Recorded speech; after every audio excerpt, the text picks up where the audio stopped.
Olá! Hoje a gente vai mergulhar fundo numa história que é simplesmente fascinante. É a jornada de uma pequena estátua de terracota que, encontrada quebrada no fundo de um rio, se transformou no coração da fé e da identidade de uma nação inteira, o Brasil. Essa é a grande pergunta que vai nos guiar. Como é que pode um objeto tão frágil, resgatado das águas, virar um pilar da fé e da cultura de um país com as dimensões do Brasil? A história é impressionante. Então, vamos lá. Tudo começa lá atrás, em 1717, num momento de muita pressão e necessidade. E é interessante notar que essa história não nasce no luxo de uma catedral, sabe? Ela nasce na simplicidade, na dificuldade do dia a dia de gente humilde.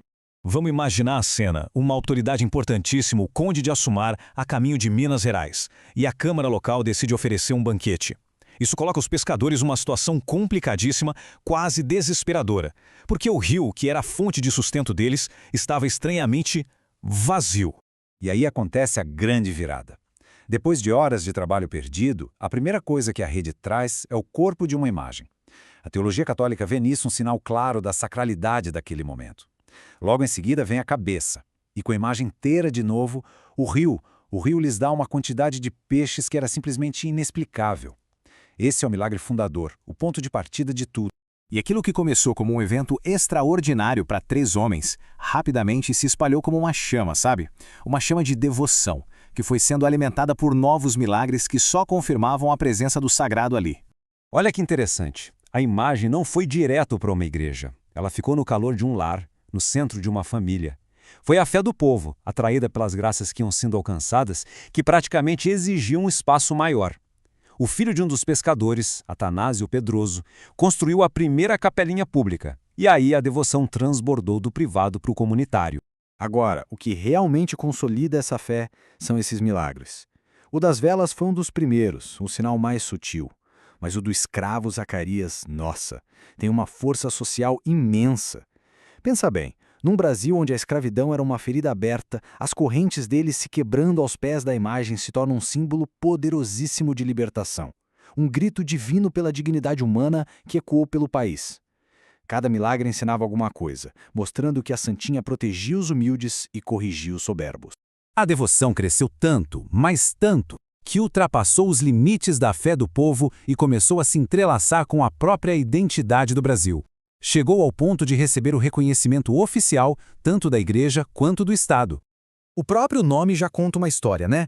A devoção à Imaculada Conceição era a herança espiritual mais forte que Portugal tinha deixado no Brasil. O que acontece aqui é a adição do adjetivo Aparecida. É como se desse um rosto, uma história e um lugar genuinamente brasileiro a uma fé que já era universal. É uma apropriação, no bom sentido, espiritual e cultural de um dogma.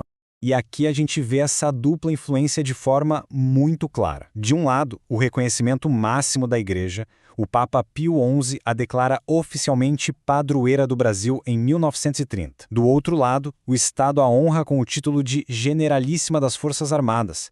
É o posto militar mais alto, um ato simbólico que a coloca como protetora da nação. Isso mostra que a Aparecida transcendeu o espaço religioso para se tornar um verdadeiro símbolo de unidade nacional.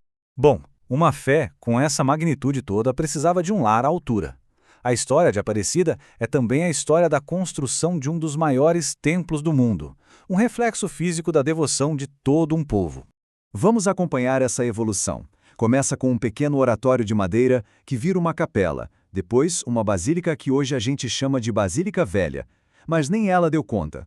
A fé do povo exigiu a construção de um novo santuário, uma obra gigantesca que levou décadas para ficar pronta e foi consagrada por um papa. E que obra, hein? São mais de 143 mil metros quadrados de área construída.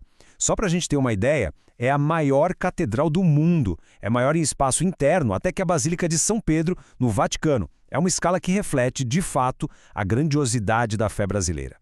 Mas um espaço tão grande corria o risco de ser frio, impessoal, concorda?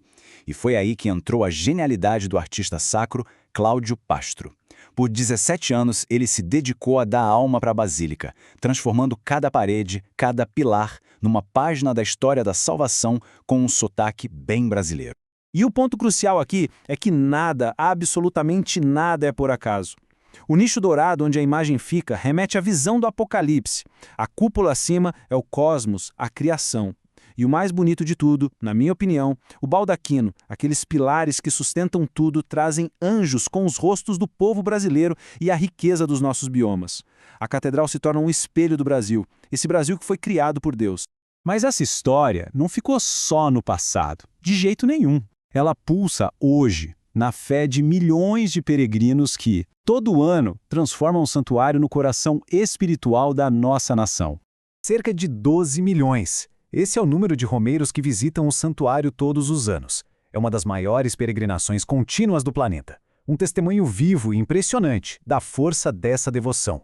E essa fé se manifesta de várias formas. Existe o ato de penitência mais intenso, como atravessar a passarela da fé de joelhos, um percurso que simboliza o próprio rio. E existe também a jornada longa, introspectiva do caminho da fé, que são trilhas que cruzam estados e levam o peregrino passo a passo ao encontro da Mãe.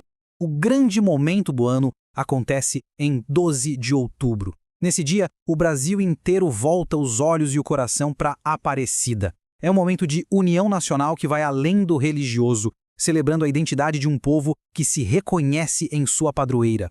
Essa oração, que foi escrita para os 300 anos, resume tudo de um jeito perfeito. Não é só sobre um milagre lá do passado, mas sobre as graças contínuas que o povo atribui à intercessão dela. O sustento, a cura, a paz e, principalmente, o reencontro com a fé.